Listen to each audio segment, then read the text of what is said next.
Por otra parte, hacia la otra dirección en la escala, hacia la maldad total, tenemos el primer cuadrante, el cuadrante del egoísmo. A reserva de mejores opiniones, a mí me parece que esto empieza cuando de niños podemos ser criados pensándonos o haciéndonos pensar que somos merecedores de todo,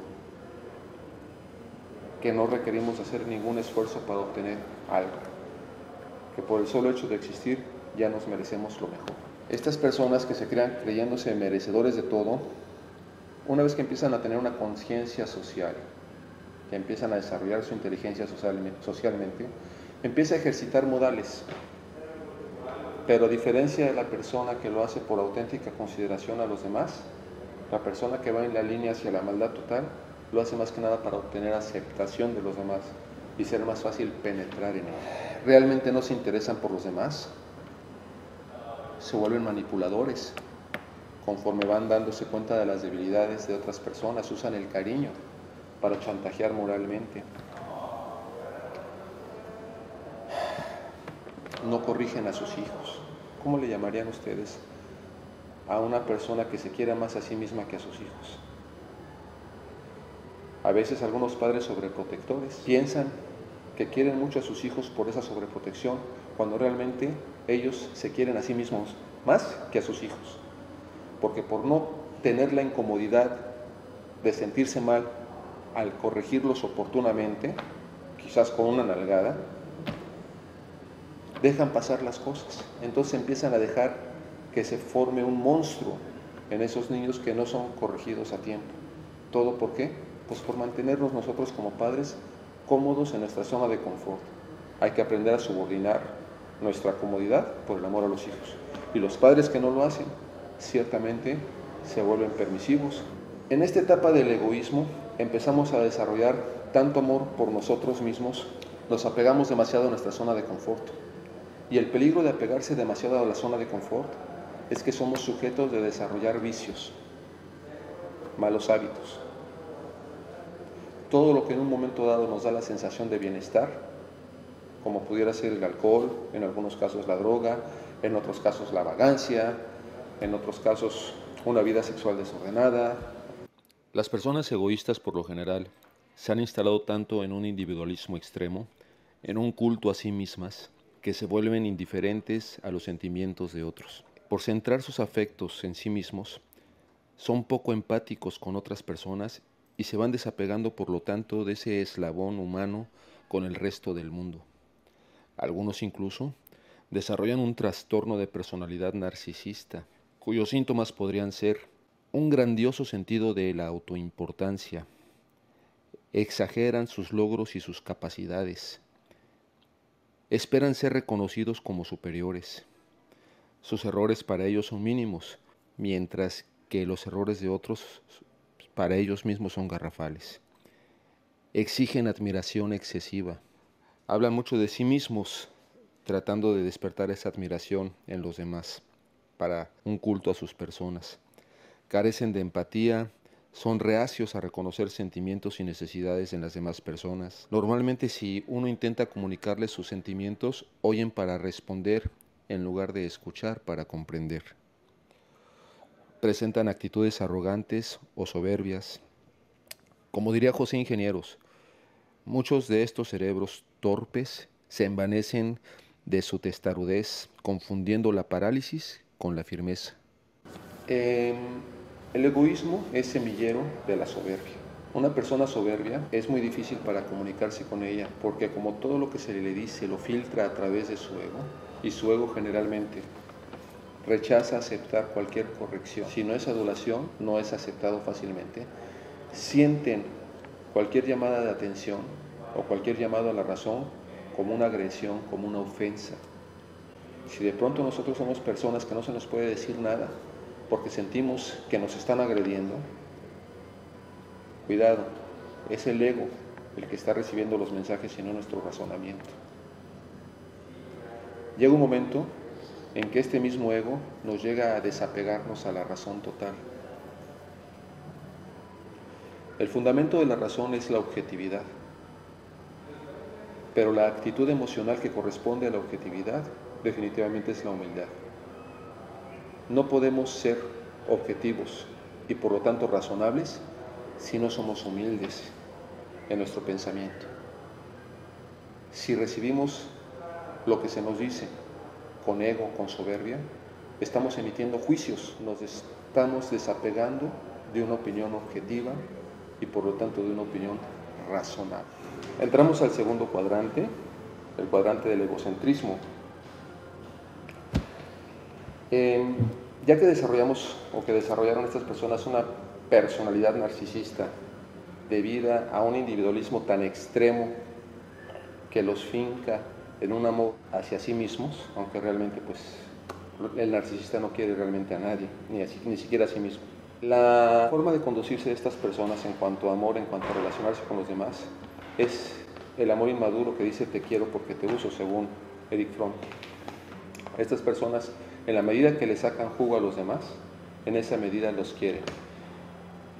Es aquella persona que dice, si no estás conmigo, estás contra mí. Y ojo, porque ya está en un segundo cuadrante de maldad. Ya de ahí a hacer barbaridades, nada más falta un poquito. En esta categoría entran también las personas que confunden el amor a sí mismas con el amor a otras personas. Es decir, queriéndose a sí mismas es como quieren a otros. Confunden el amor a otras personas con su propia dosis de egoísmo.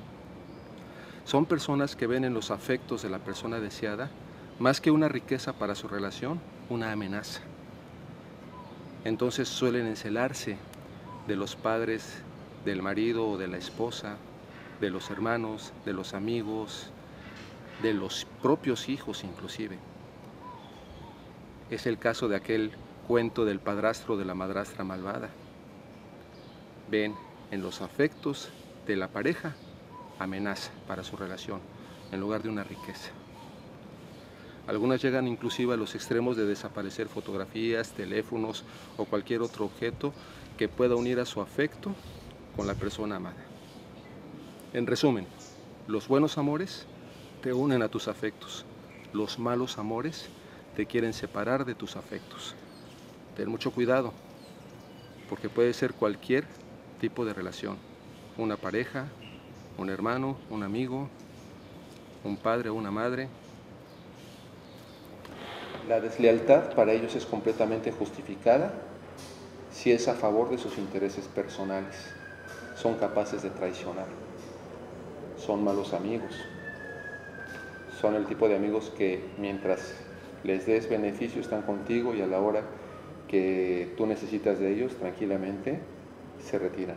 Y en su manipulación son capaces de hacer el daño que sea con tal de que alcancen sus propios objetivos.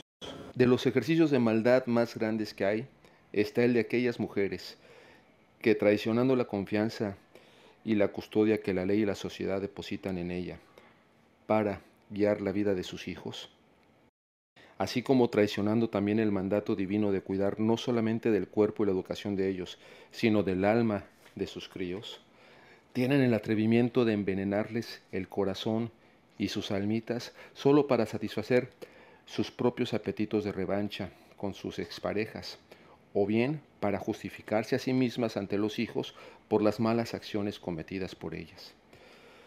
Cualquier ejercicio de maldad o de ingratitud siempre buscará y encontrará justificantes para su iniquidad y traición, dejando así medio satisfechas esas ansias de hacer daño y avanzando mucho más hacia la maldad total en la escala que presento.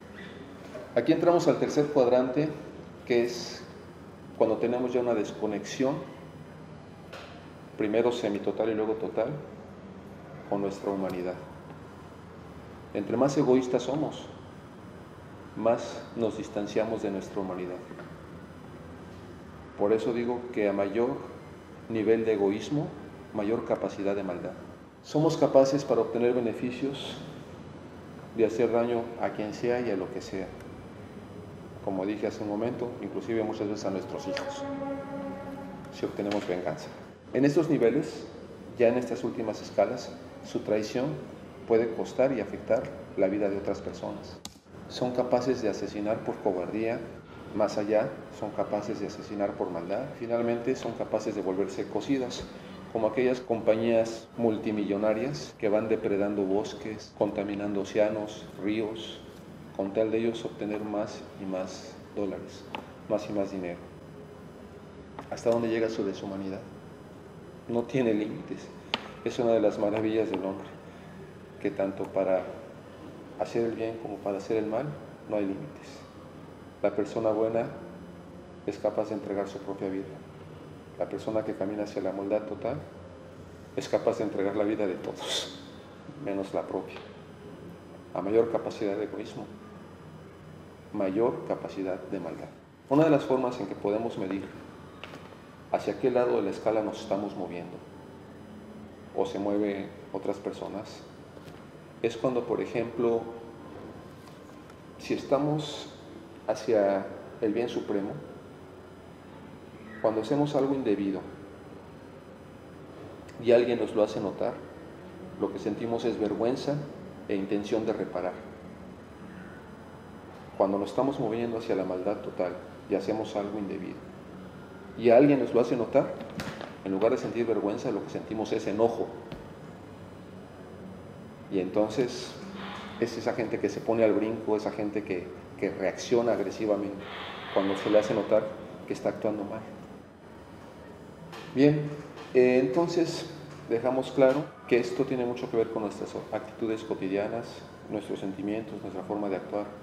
Hay constantes y hay variables. Siendo personas buenas, como constante vamos a movernos en la escala hacia el bien supremo, aunque de repente, como seres humanos perfectibles, podemos caer en variantes ocasionales donde cometemos errores.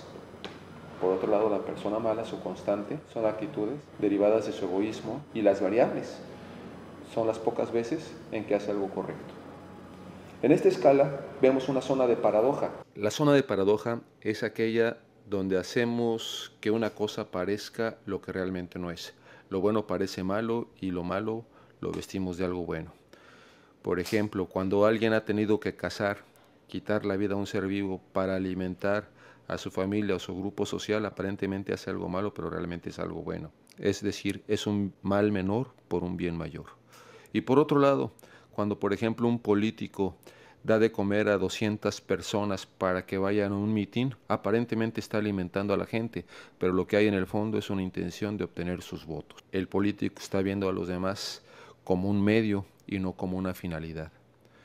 Cuando el ser humano deja de ser una finalidad para otros y se convierte en un medio, entonces empieza a deshumanizarse, deshumanizando a los demás, y termina la igualdad.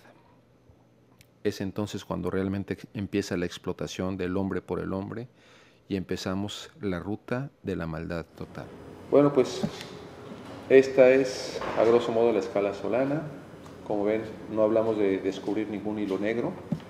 Son valores y actitudes que todos conocemos, solamente que aquí está ordenado y nos sirve como una guía para orientar nuestras vidas, hacia dónde las estamos llevando, y a nuestros seres de mayor influencia, que serían nuestros hijos. Tengan cuidado, padres de familia. Si están alimentando el egoísmo de sus hijos, están sembrando semillas de maldad en ellos. Si los enseñan desde pequeños a ser considerados y a seguir la senda del bien, consideración, renunciación y autosacrificio, no digo que lleguen a ser como Jesús, pero manténganse por lo menos en ese segundo cuadrante.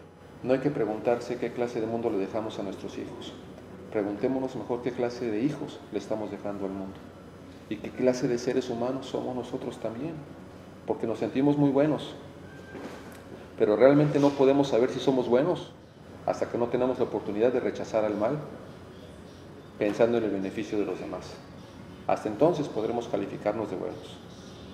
Si llega ese momento de prueba y optamos por nuestro beneficio, entonces cuidado, estamos caminando hacia el otro lado. Quiero concluir con una frase del poeta Pablo Neruda. Si nada nos salva de la muerte, al menos que el amor nos salve de la vida.